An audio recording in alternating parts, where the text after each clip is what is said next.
Fíjate que diga grabar. Sí. Está grabando, sí, sí. ¿Se ve el pizarrón entero? Sí, sí. Bueno.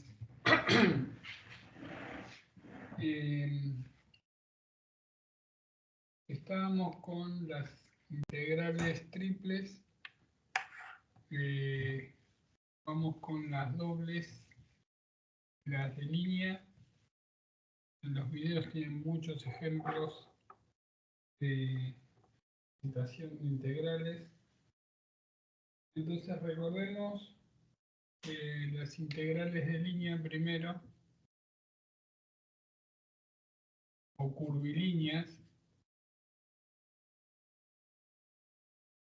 Habíamos dicho que teníamos dos situaciones, integrales de línea de campos escalares. Campo escalar, una función que va de Rn en R. La curva puede estar en el plano o puede estar en el espacio. Vamos a dibujarla así, desde un punto A a un punto B. Y queremos evaluar una cierta función recorriendo esa curva, que es lo que se llama integral de línea de un campo escalar. O sea, el diferencial L es un arco. F es la función que es el campo escalar y acá integramos sobre la curva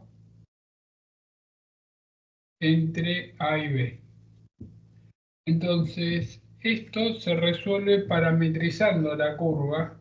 R de t es una parametrización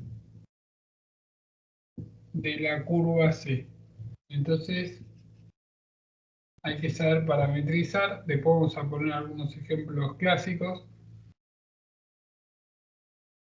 Df por la norma de R' de t diferencial t. Esa es la herramienta para sacar una integral de línea de un campo escalar. Si yo tengo un campo vectorial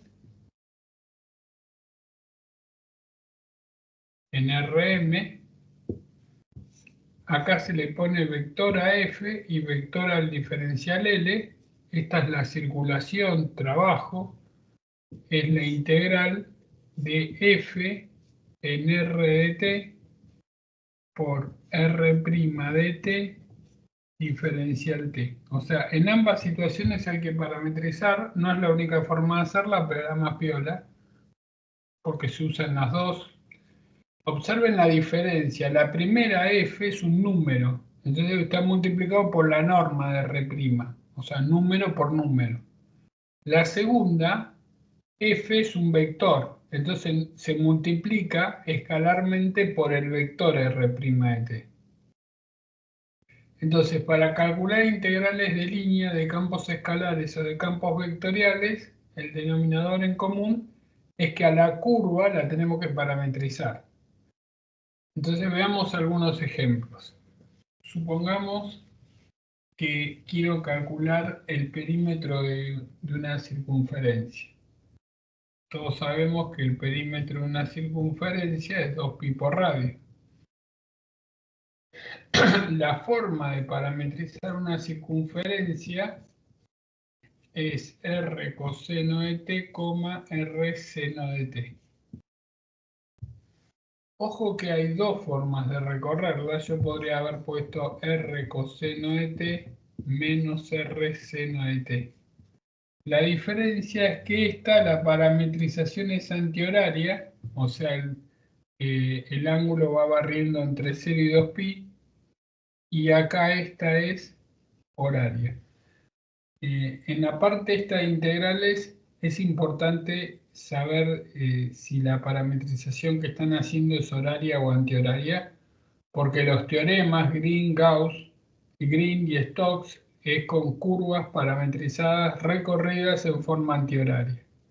Entonces, si bien las dos son parametrización en la circunferencia, distingan. En este caso no es importante, pero en general sí, saber cuál es horaria y cuál es antihoraria. Entonces, si a mí me piden el perímetro, es como que estoy considerando que f vale 1, entonces la integral de 1 dl no es ni más ni menos que la longitud de la curva. Esto sería la integral entre 0 y 2pi de 1 por la norma de R' de t diferencial t. Esto es la integral entre 0 y 2pi de 1, la norma de R' de t, yo saco el vector R' de t y me da menos R seno de t, R coseno de t.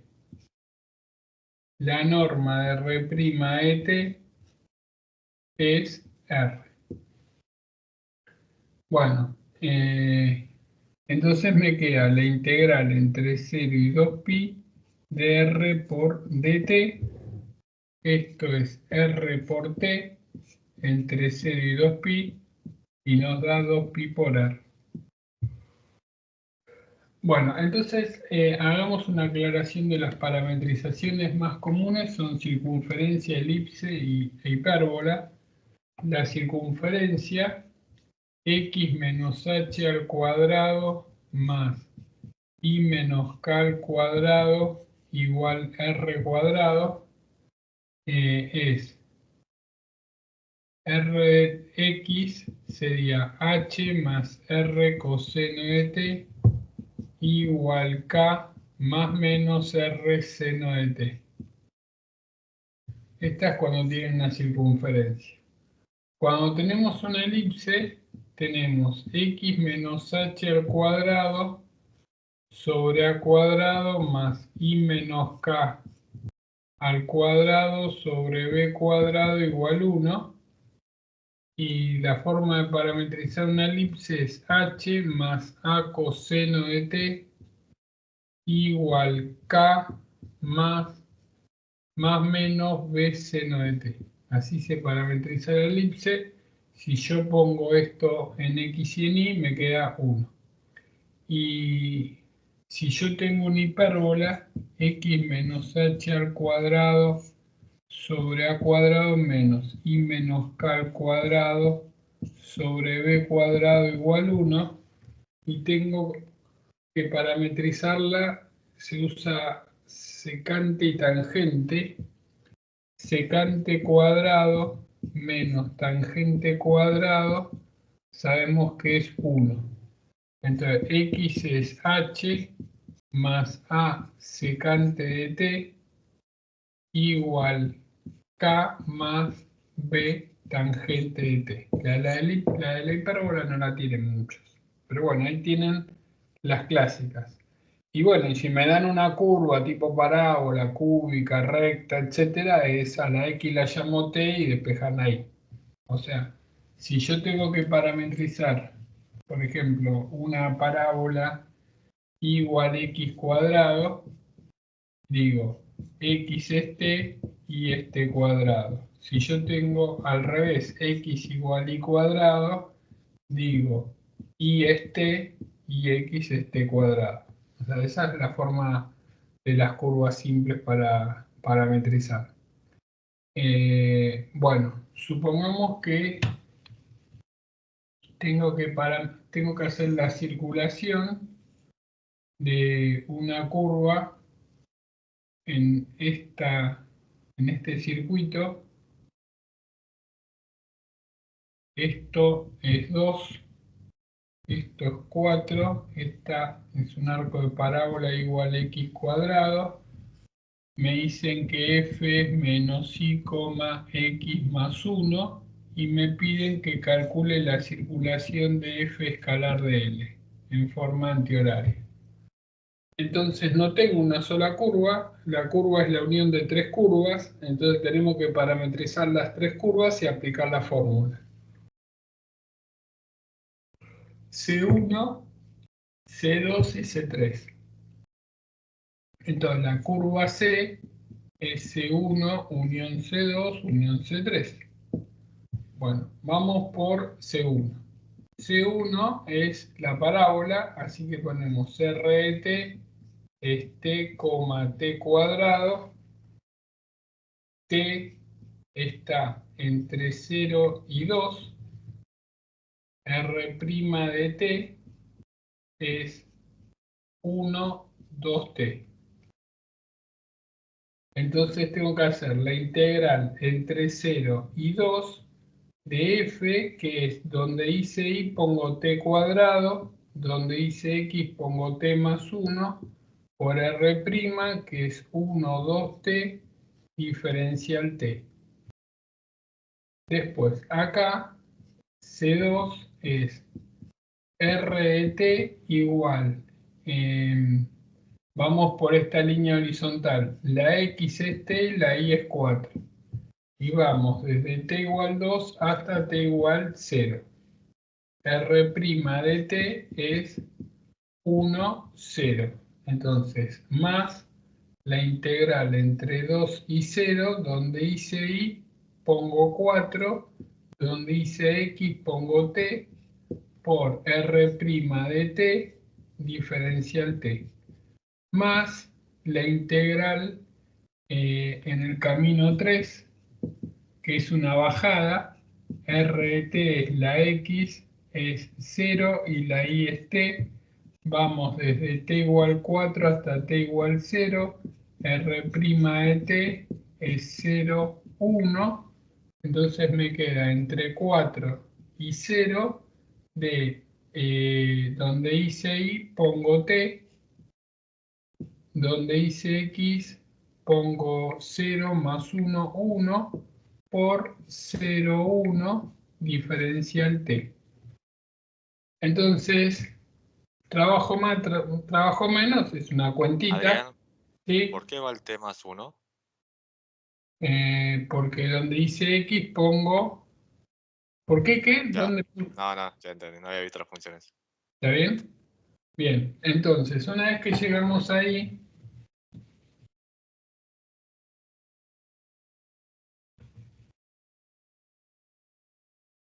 me queda integral entre 0 y 2 de menos t cuadrado por 1 menos t cuadrado. T más 1 por t es más t cuadrado más t. Diferencial t más la integral entre 2 y 0 de menos 4 diferencial t más la integral entre 4 y 0 de menos t diferencial t. Entonces, esto se va con esto, t cuadrado sobre 2 entre 0 y 2, menos 4t todo entre 2 y 0, menos t cuadrado sobre 2, todo entre 4 y 0, me da un numerito y se acabó. Fin. Entonces, hacer una integral de línea de un campo escalar o de un campo vectorial es muy simple. Puede ocurrir que me digan que esto igual x cuadrado es la forma de un alambre, esto es 1 y esto es 2, y que me digan que la densidad es 2x, la densidad del alambre en función de x no es una densidad uniforme, sino que me dicen 2x, y me preguntan calcular la masa del alambre. Entonces, ustedes saben que densidad lineal en este caso es diferencial m sobre diferencial L. Entonces, diferencial m es 2x por dl. Así que tenemos que hacer la integral sobre la curva 2x por dl. Parametrizo la curva, r de t es t cuadrado, R' de t es 1, 2 por t. Vamos desde t igual 0 hasta t igual 1. Me queda la integral entre 0 y 1 de 2t por la raíz de 1 más 4t cuadrado diferencial t. Se fijan la tabla de esa integral y sacan la masa de ese alambre. O sea, la integral de línea sirve para calcular masas, centro de gravedad también puedo calcular de ese alambre, Y también cuando el caso particular de que la densidad, de que la función es 1, calculo la longitud. Bien, supongamos que tenemos este campito F igual menos I sobre X cuadrado más Y cuadrado. No, todavía no. Pero tengo, a ver, X cuadrado por Y, coma, X cubo sobre 3 más Y. Tengo este campo vectorial. Y me dicen que calcule, este es el origen, este punto es 2, 2, que calcule la integral sobre la curva C1 de f escalar de L, y la curva C1 es esta, igual X. Igual X. Y que calcule la integral sobre la curva C2 de f de L, y la curva C2 es, acá pongamos 1, 1. 1, 1. La curva C2 es una parábola. Así. Este es 1, 1. O sea, son dos integrales de línea que queremos calcular, que conectan los puntos A igual 0, 0 con B igual 1, 1. ¿Sí? Nada más que una voy por el camino este, C1, y la otra voy por el camino este, que es C2. Pero conectan las mismas ciudades de partida y de llegada.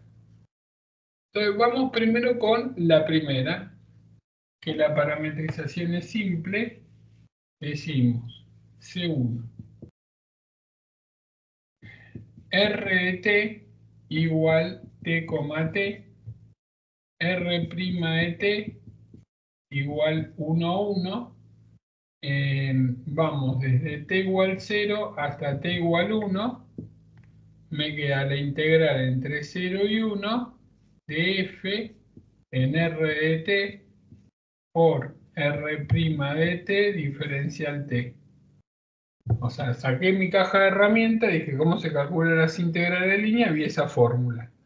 Entonces ponemos integral entre 0 y 1 de donde hice x, pongo t cuadrado donde hice it, coma, t cubo sobre 3 más t por R' de t, que es 1, 1, diferencial t.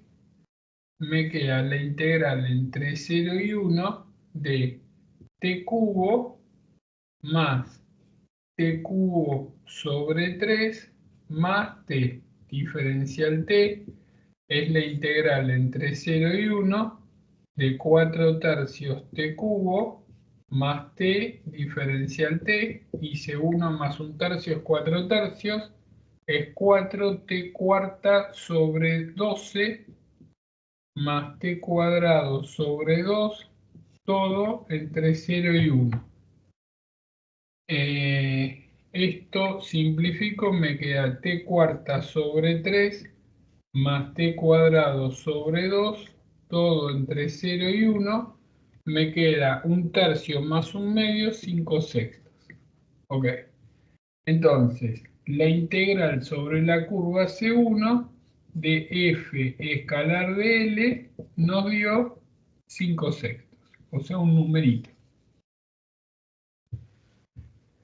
Ahora vamos a hacer la misma integral que conecta el 0, 0, 1, 1, pero en vez de ir por la ruta 25, voy por la ruta 26 que va con chanfle.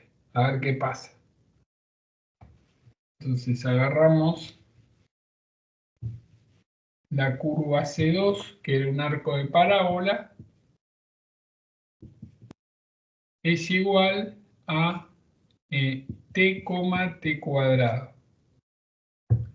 R' de t es 1, 2t, y vamos desde t igual 0 hasta t igual 1. Entonces hacemos la integral entre 0 y 1 de t cuadrado por t cuadrado, coma t cubo sobre 3 más t cuadrado por 1, 2t diferencial t. Me queda la integral entre 0 y 1 de t cuarta más 2 tercios de t cuarta más 2t cubo diferencial t. 1 más 2 tercios es 5 tercios de t cuarta, que es t quinta sobre 5, más 2 t cuarta sobre 4, todo entre 0 y 1. Esto es t quinta sobre 3, más t cuarta sobre 2, todo entre 0 y 1. Esto es un tercio más un medio, 5 sextos. O sea, la integral sobre la curva C2 de f escalar de L, 5 sextos. O sea, yo tengo un campo vectorial, conecto dos puntos, el de partida y de llegada del mismo, voy por dos caminos y me da lo mismo. Lo cual parece medio antiintuitivo, porque uno dice, pero ¿cómo? Si estoy evaluando la f por un... Porque uno lo mide en términos de un auto con lleno el tanque de nafta. Si voy por un camino y por el otro que parece más largo, no me debería dar lo mismo. Pero bueno, podemos seguir jugando. Puedo agarrar la curva C3, que es así, así, bajo, viene así, y conecto acá, y parametrizan todas las curvas. Tratan de no tomar alcohol cuando hacen la cuenta, les da 5 sextos. Y uno en principio puede pensar de que, bueno, tal vez es una propiedad de las integrales de línea, pero les puedo poner un ejemplo donde no pasa eso. Entonces, las integrales de línea de campos vectoriales las podemos dividir en dos tipos de funciones. Aquellas que cuando yo las evalúo entre dos puntos, me dan un número independientemente por donde vaya. Y otras que sí dependen. Entonces, esas que no dependen por donde vaya, se van a llamar campos conservativos, campos de gradientes. Y las otras no. Entonces acá es donde viene la vinculación entre la matemática y la física con la idea de fuerzas conservativas. ¿Cuándo una fuerza es conservativa? Si yo agarro, por ejemplo, la fuerza peso y hago un circuito, agarro una piedra, la levanto 4 metros, la giro 6 metros para allá, la bajo y la vuelvo a traer. No, no la vuelvo a traer, la dejo así. Voy de acá a acá y calcula el trabajo. Obviamente el trabajo está acá porque acá el trabajo mecánico es cero porque el movimiento es perpendicular a la fuerza. Si yo hago así, si hago así, independientemente del camino que elija, con la fuerza peso pasa lo mismo. ¿Sí? La fuerza peso es un campo vectorial porque es mg 0 en x y mg en y. Esto es un campo vectorial. Entonces, con la fuerza elástica pasa lo mismo, y bueno, hay otros campos de fuerzas que son conservativos y otros no. La pregunta es, bueno, pero ¿cómo yo sé a priori si un campo es conservativo o no? ¿Cómo me puedo dar cuenta si el campo es conservativo o no? Entonces, cuando el campo es conservativo, tiene una propiedad que es la siguiente. Si F es un campo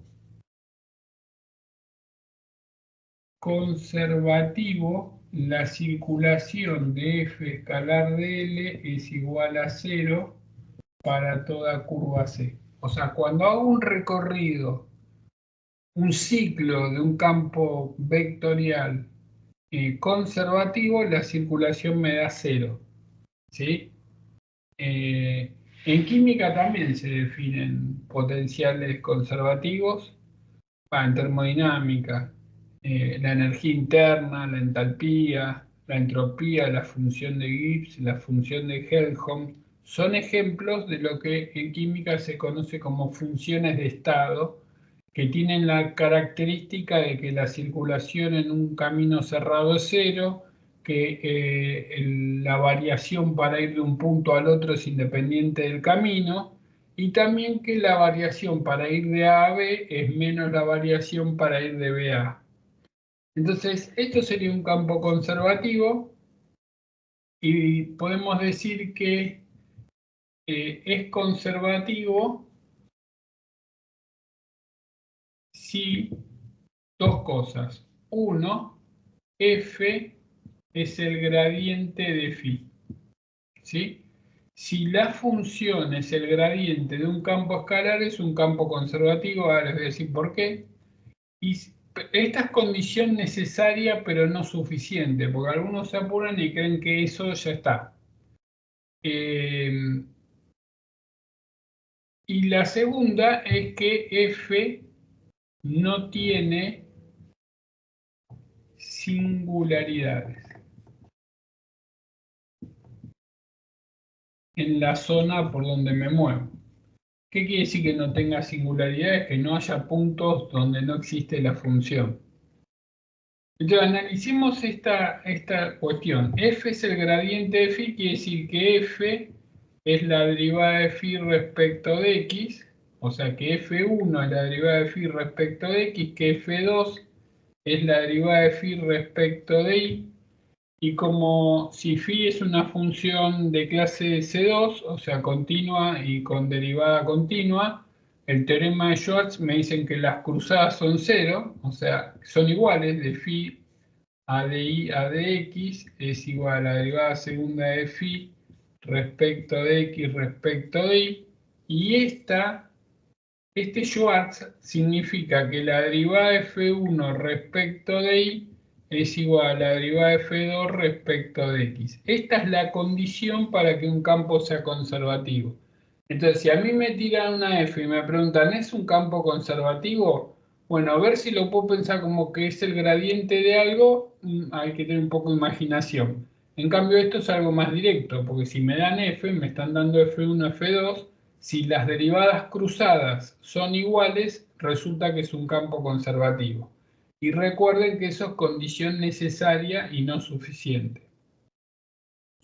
Ahora, ¿por qué decimos que es independiente del camino? Porque si yo hago la integral entre A y B de f escalar de L, esto es la integral entre A y B de el gradiente de phi diferencial L, y el gradiente por diferencial L, la diferencial total, es diferencial phi, y esto es 1, la integral de 1 es phi de B menos phi de A, o sea, es independiente del camino, independiente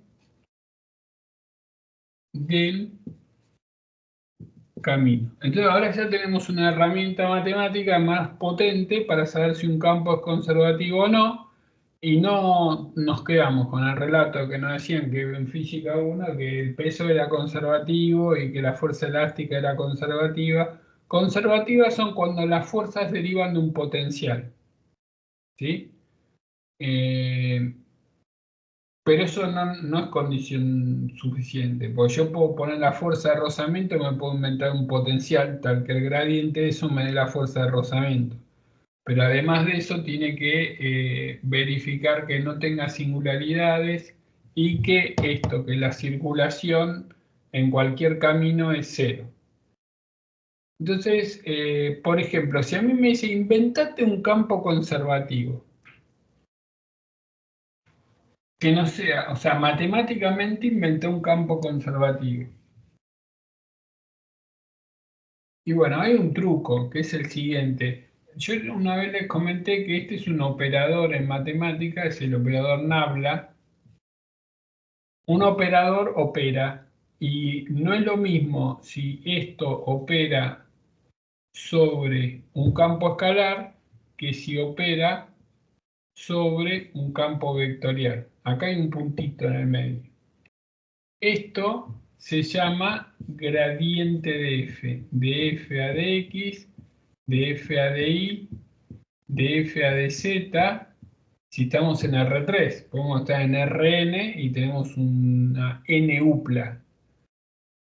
Así que esto en el colectivo se llama gradiente. El gradiente se aplica a un campo escalar. Esto que está acá, al estar el puntito, es un producto escalar. O sea, esto me da un número y se aplica a un campo vectorial, no a un campo escalar. En consecuencia, es la derivada de f1 respecto de x más la derivada de f2 respecto de y más la derivada de f3 respecto de z. Porque como es un campo vectorial, esto es f1, f2, f3, si estamos en R3, y se llama divergencia. En muchas ecuaciones de física aparece la divergencia. Entonces la divergencia es un número y la divergencia está asociada con fuente y sumidero, ¿sí? Divergencia nula quiere decir que no hay ni lugares donde entra ni donde se fuma energía o masa. Divergencia positiva sería una especie de fuente, divergencia negativa sería una especie de sumidero. Y también ese operador se aplica a un campo vectorial pero a través de un producto vectorial que se llama rotor. O sea, esto es IJK, acá va el operador nabla, acá va F1, F2, F3. Bueno, hacemos producto vectorial, tacho, derivada de F3 respecto de I menos derivada de F2 respecto de Z, versor I, más tacho, derivada de f3 respecto de x menos derivada de f1 respecto de z menos j, más la derivada de f2 respecto de x menos la derivada de f1 respecto de y versor k. Bueno, este operador se llama rotor, tiene que ver con círculos, con flujos que están circulando, ¿sí? Un barquito, si gira sobre un fluido irrotacional, no gira sobre su propio eje. Las ecuaciones de Maxwell hablan de rotor, porque cuando vincula campos eléctricos variables en el tiempo con campos magnéticos, las líneas de campo son círculos concéntricos alrededor de la dirección del que está variando en el tiempo, ¿sí? O sea, no es que Maxwell se fumó un porro y dijo, la línea de acá, rotor, y lo tiró de la nada. Todo es una construcción. Estaría bueno que en las carreras científicas tengan historia de la ciencia, porque a veces uno cree que los modelos vienen tipo Rutherford estaba sentado en la plaza de su pueblo y le pintó el sistema planetario y dijo, ¿no será que el átomo es igual? Y tiró. Es toda una sucesión de investigaciones y procedimientos y está bueno entender qué le llevó a un científico formular un modelo y en qué se basó. Si miran la historia de Planck si miran o investigan la historia de Planck cuando llegó a la explicación de la radiación de cuerpo negro, el tipo tuvo 11 años de su vida haciendo cuentas y la cuenta más importante, que era la que le decía Boltzmann, no la quería incorporar porque estaba peleado con Boltzmann, y la incorporó cuando Boltzmann se suicidó. Así que, porque uno a veces cree que, bueno, Maxwell tiró las leyes así de la nada, y no, todo tiene un procedimiento y hay uno que la invoca, pero viene montado arriba de un montón de gente que estuvo haciendo procedimientos para tratar de entender la naturaleza. Entonces, tienen que tener en claro qué es un gradiente, qué es una divergencia, qué es un rotor, y todo está circunscrito a ese operador que se llama nabla, y hay otro más que se llama laplaciano, que es el nabla al cuadrado, se aplica un campo escalar y es la divergencia del gradiente de f. Este se llama laplaciano.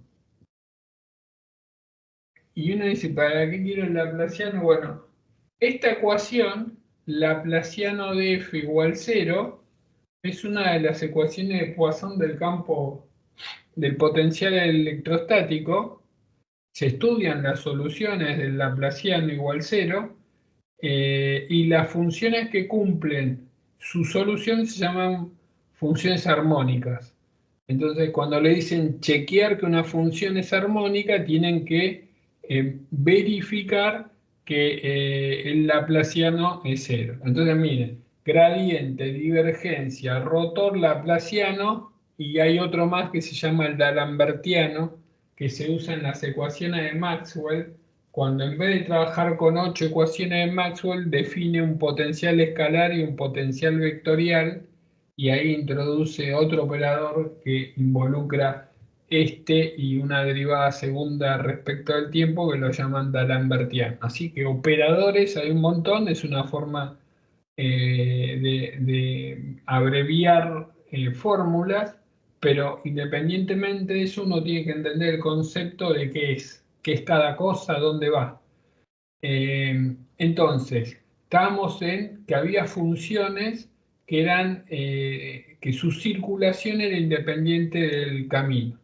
Entonces, trabajemos, ya tenemos una herramienta que me dice esta sí, esta no. Por ejemplo, si yo había puesto, sin que ustedes sepan, o tal vez alguno lo sospechaba, cuando empecé a hacer por dos caminos le habrá pintado. Por ejemplo, x cubo por y, y acá, no, x cuadrado por y acá x cubo sobre 3 más y. Entonces, hicimos camino 1, camino 2, entre 0, 0 y 1, 1. Observen, esta es f1, esta es f2. La derivada de f1 respecto de y es x cuadrado. La derivada de f2 respecto de x es x cuadrado. Es un campo conservativo, ¿sí? Pero ojo con eso, porque a veces uno se queda con la anécdota, porque yo les puedo hacer el siguiente truco. F es menos y sobre x cuadrado más y cuadrado, x sobre x cuadrado más y cuadrado. Le digo, tengo este campito.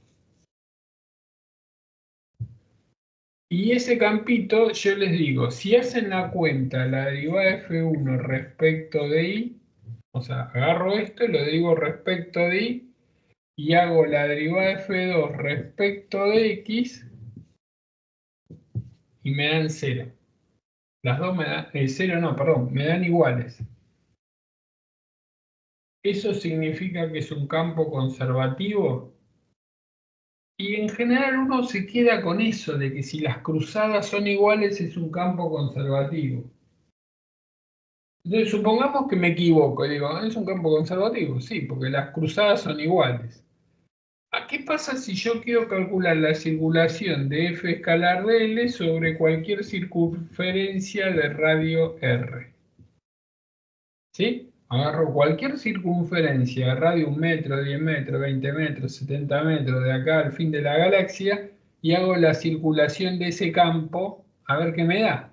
Si fuese un campo conservativo, me tendría que dar 0.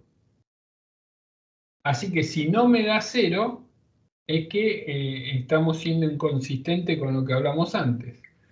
Y la integral no es muy complicada, porque si yo tengo una circunferencia, la parametrizo como r coseno de t, r seno de t, y hacemos la circulación entre 0 y 2pi de f escalar de L, es la integral entre 0 y 2pi, donde hice y pongo r seno de t, x cuadrado más y cuadrado me da r cuadrado, acá va r coseno de t, x cuadrado más y cuadrado es r cuadrado, producto escalar, acá r' de t menos r seno de t, r coseno de t, diferencial t. Hacemos el producto escalar, primera con primera, segunda con segunda.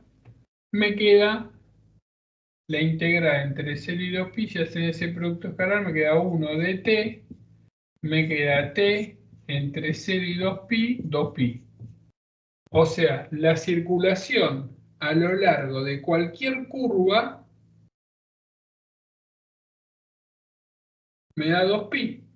O sea, no importa el radio de la curva, siempre me da 2pi. Pero si me da 2pi, me dice, ojo, es distinto de 0. Entonces no es conservativa.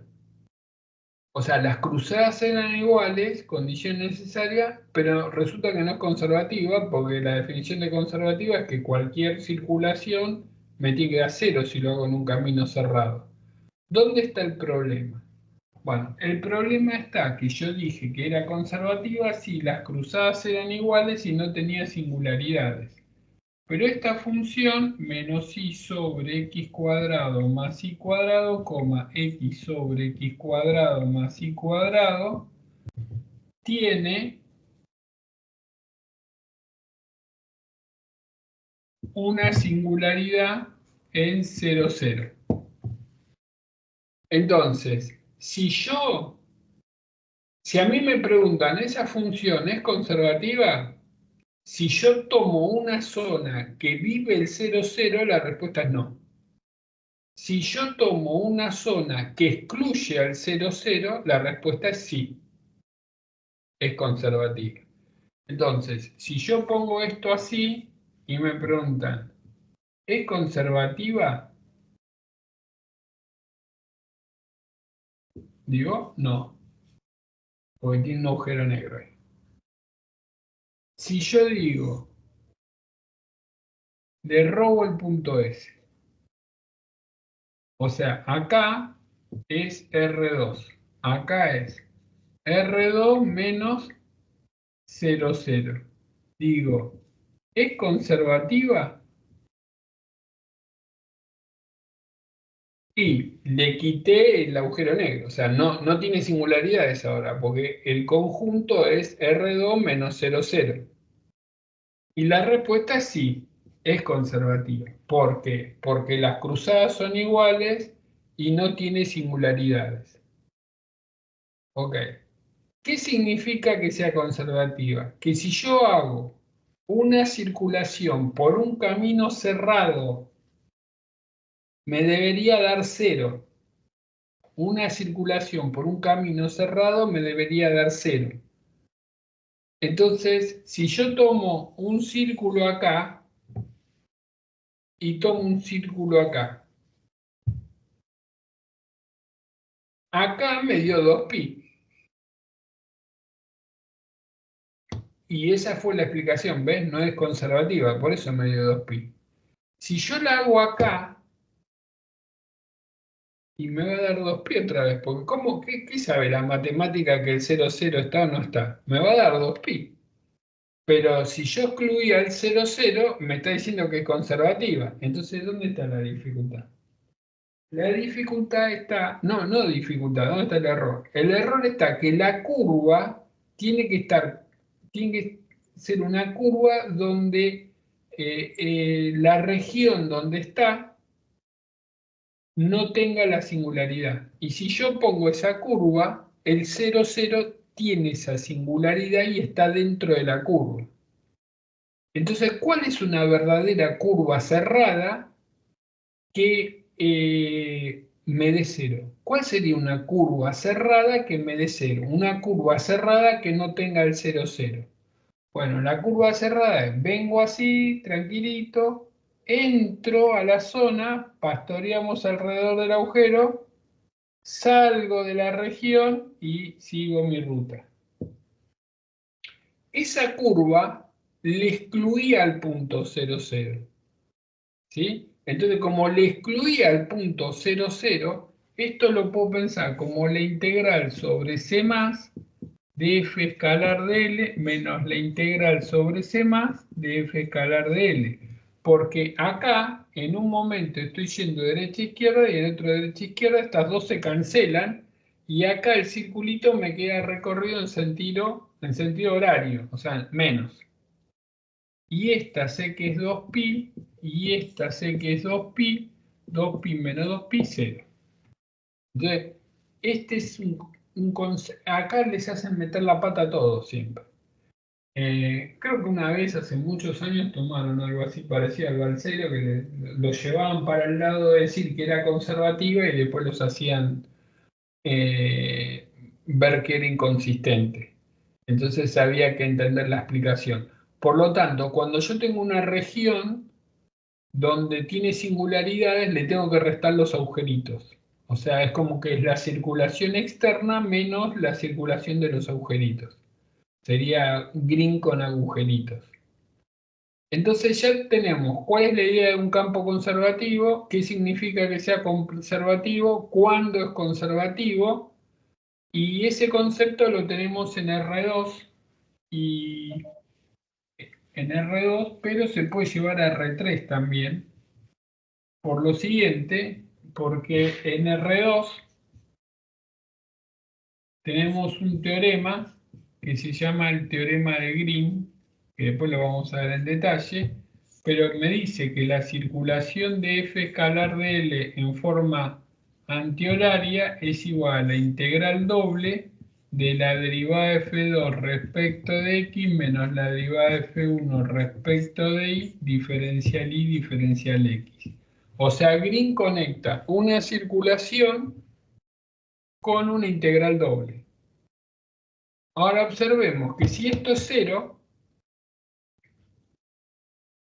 la circulación me va a dar 0.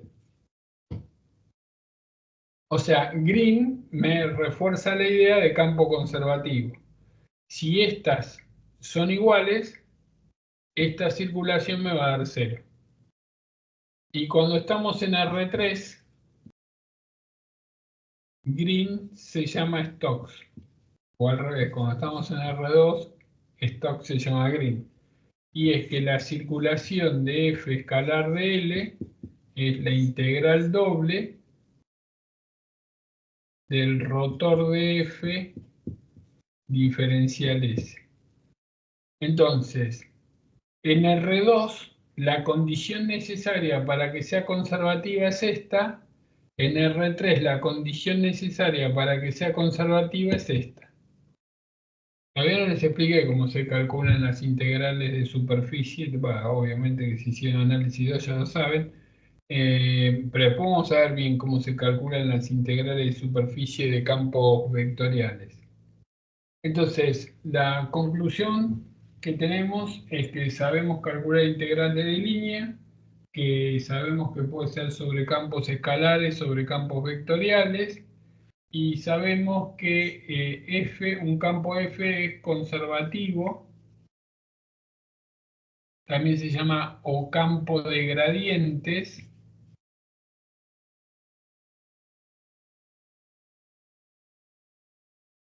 si la circulación de f escalar de L es igual a 0 para toda curva C, que si f es un campo vectorial de R2 en R2, la derivada de f2 respecto de x tiene que ser igual a la derivada de f1 respecto de y más no singularidades, y si tenemos una f de R3 en R3, el rotor de F tiene que ser 0 y no singularidades. En ambos casos, cuando es conservativa, existe phi que se llama función potencial, tal que F es el gradiente de phi. Fíjense en campo eléctrico, cuando calculábamos el campo y el potencial, decíamos que era el gradiente de B. menos el gradiente de B. En física se le enchufa un signo menos para que sea consistente con el sentido de la ley de Coulomb. Entonces, algunas propiedades que tienen que saber de divergencias y rotores es que si yo tengo la divergencia de un campo escalar por un campo vectorial, esto es como regla del producto de las derivadas, es el gradiente de f por g más f por la divergencia de g. Esa en ejercicios teóricos se usa mucho. También otra es que la divergencia del, el rotor del gradiente de f es igual a 0. El rotor del gradiente es 0. También la divergencia del rotor es 0. Estos 0 números, esto es 0 vector, esta f es un campo vectorial, esta f es un campo escalar. Entonces, volviendo, si uno tiene que inventar un campo conservativo, observemos esto. Si el rotor es nulo y está bien definida, es un campo conservativo. Entonces yo puedo decir, bueno, invento una F escuchando música cualquiera, tiro esta. Le tomo el gradiente. Me da 2x, 2y, 2z. Entonces digo, esto es un campo conservativo. ¿Y cómo sé? Y porque si yo le hago el rotor al gradiente me va a dar 0.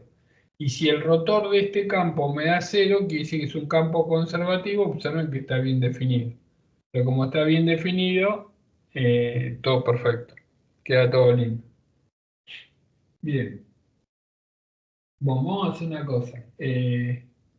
Vamos mañana otra vez a las 10, porque si sigo hasta las 12, no sé, yo no sé cómo será el horario de ustedes, pero estoy de las 5 de la mañana. Así que mañana vamos a atacar toda la parte de campos escalares y campos vectoriales de funciones de integrales de superficie, ¿sí? Y vamos a aprender los conceptos de flujo y todo eso para entenderlo bien, como hicimos hoy con lo de campo escalar y campo vectorial, y después vamos a ir avanzando de a poco así, y después en 10 días vamos a volver con ejercicio, vamos a tratar de terminar toda la parte de análisis para después empezar a practicar muchos parciales en los MITs de cálculo 2 y también de magnetismo. Así que eso lo vamos vamos a ir con todos los frentes y después, más o menos, cuando ustedes estén un poco más liberados, vamos a empezar a hacer así parciales de todo tipo. Bueno, nos vemos mañana a las 10. Hasta luego. Chao, hasta luego. Chao. Adrián.